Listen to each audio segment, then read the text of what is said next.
You know when you want to bet on a game, but you arrive too late, the game's already begun, you start watching it, and you think, oh, I knew this bloody team was going to win. Well, at esports pools, they have live in-play betting. So while the game's going on the sidebar, as you can watch the embedded stream on the esports pools site, they have bets that pop up that'll ask you each round something like, will the terrorists get a clean sweep, or will the first kill of round 10 be an AK kill? And then after that, maybe it'll be, will the 11th round see one team eliminated entirely? And you pick whether you want to bet on these things, then you wait, and then they happen, and you win if you get the correct answer, you lose if you don't. Now, today marks the anniversary of the infamous Olaf Pass boost, FNATIC boost at Dreamhack Winter 2014. It's a topic I've covered in a couple of videos in the past and was also covered obviously I think it was about a year ago, right, by Room on Fire, where Moses did that feature where he interviewed some of the players involved in it and some of the community members. And I did my own video after the fact where I reacted to it, and I did a video actually last year where I myself reflected on the matter. But what's the reason then for making a third video on this topic?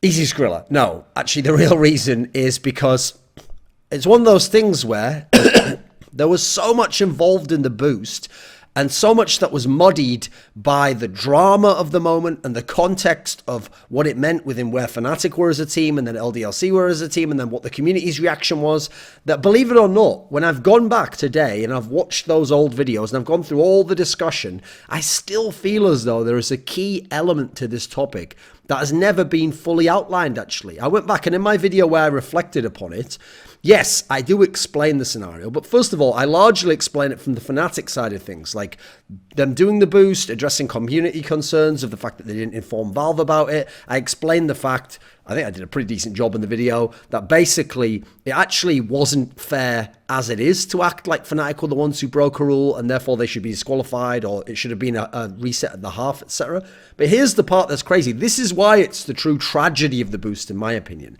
is because the boost didn't just eliminate FNATIC, who, by the way, were the favorite to win that major. They'd won 3 events in a row leading into that major, and if they had won that major, they legitimately might have won 3 majors in a row, because obviously won the next 2 majors in a row after that. And in fact, they had already been in the major final before. There's a universe in which they might have won 4 majors in a row. This is how ridiculous as a team they were.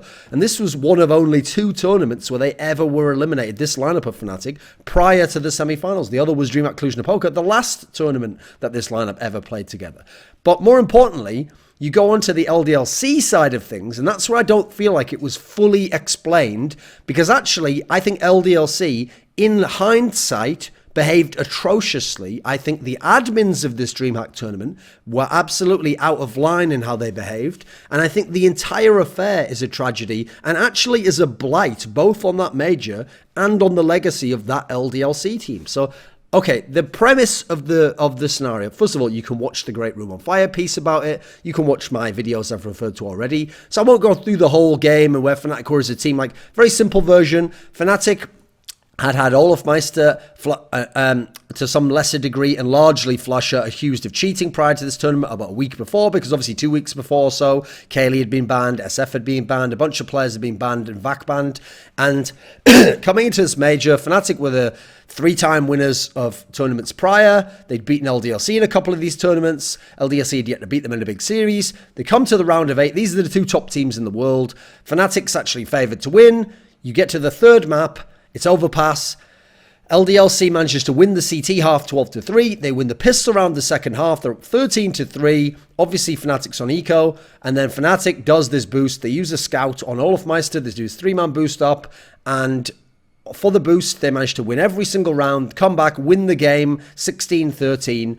And obviously then we have the dispute. Now, first of all, in terms of the boost, let's just quickly outline. It was illegal in the end due to exploiting the texture bug. We could see through some textures you're not supposed to be able to, and having an immortality component to it where from certain angles you apparently couldn't be killed. Now, first and foremost, that is not the reason at the time it was even disputed or that people initially thought it was illegal. There was this whole side distraction, red herring, of people finding an old Dreamhack rulebook that said you couldn't pixel walk and saying, it's illegal because it's pixel walking. Now, it turns out that it wasn't. Pixel walking was not illegal at this tournament, and a number of other boosts at this time and after that used pixel walking as a component of them. Also, by the way, just as a little aside for you guys, a little Easter egg for you, go back and watch when Luminosity beats G2 at the EPL Season 3 finals, and the final map is on Inferno, and there is a moment where Fallen does a pixel boost on Inferno at the banana towards the B site and is not punished for it, and they go on to win an extremely close, I believe it was overtime, on that 5th map. So just pointing out how the community is quite hypocritical and actually doesn't really pay attention to its own consistency in terms of logic. And I never saw anyone dispute that match or have any big issues. I mean, as far as I know, that boost actually may have been considered illegal by those rules, but it was never an issue. Now, here's the problem that needs to be pointed out. The community reaction to that boost was ridiculous. First of all, there was people saying you should disqualify them outright. You know what, you should fucking ban them from tournaments or give them some sort of punishment for boosting. They've ruined the game, because everyone was so on LDLC's side, felt they'd been cheated out of the game, and they also hated Fnatic, thought they were scumbags, possibly cheaters.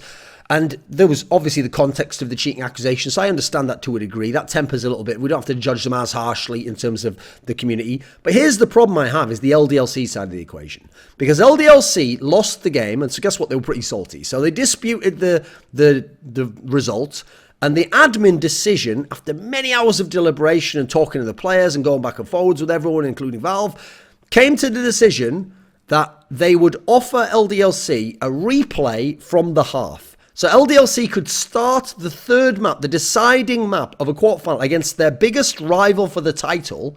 In fact, the only team, it turned out, who beat them in this tournament in a best of 3, 12-3 up. So they only have to get 4 rounds on T side out of 15 rounds, and they win this match legitimately.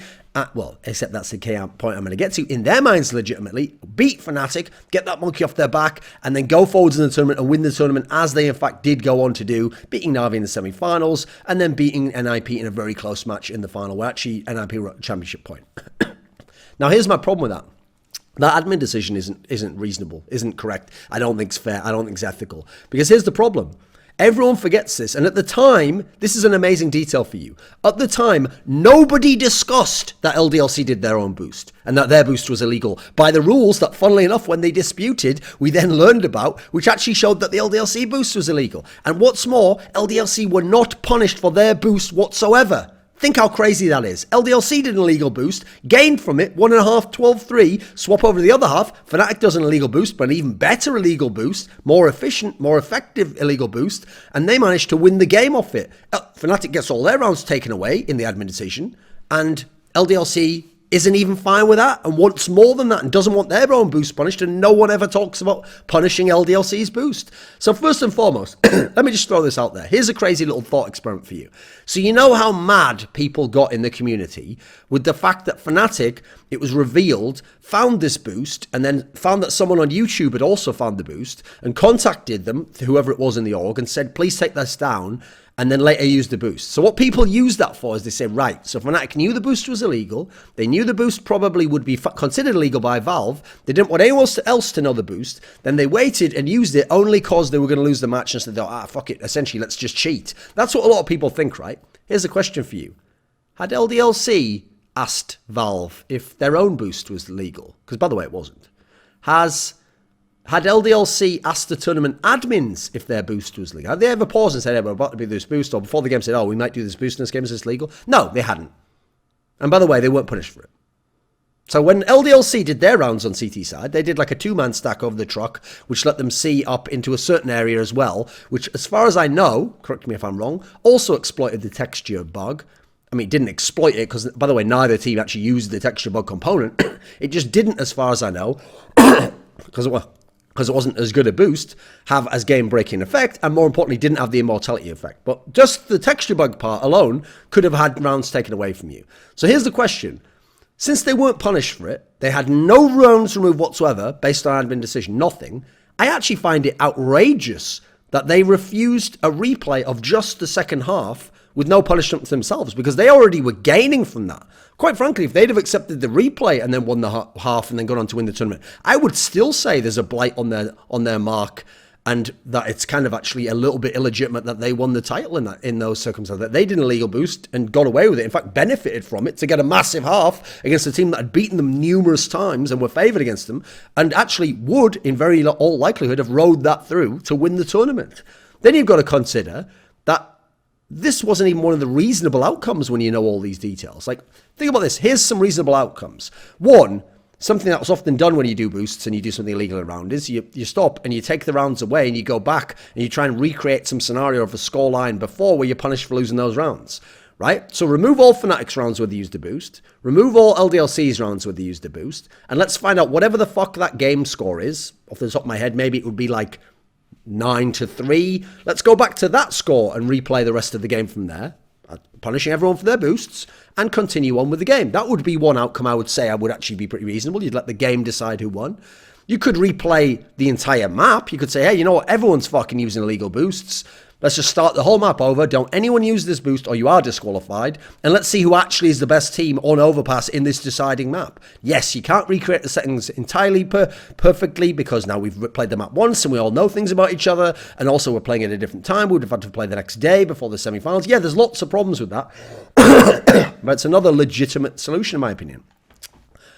The problem is, did I say there was 3? It was only 2. The problem is, I actually think that the replaying one half, which was the admin suggestion, makes no sense in the context of LDLC's boost and is a mockery of the rules and would have ruined the tournament, quite frankly.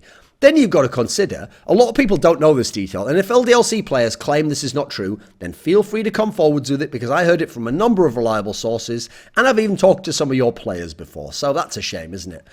LDLC were going to forfeit this match themselves. What happened was when the admins were battling backwards and forwards, LDLC came along and they planned, fuck it. This is all bullshit. It's all unfair because that's the way they were thinking. They didn't care about their own boost. And they were like, you know what? We're just going to forfeit this match. And by the way, that would have put insane community pressure on Dreamhack and everyone would probably forever, if Fnatic had won the tournament, be like, it's all bullshit. You only won it because of this boost. And everyone would have forgotten all the details I'm mentioning in this video.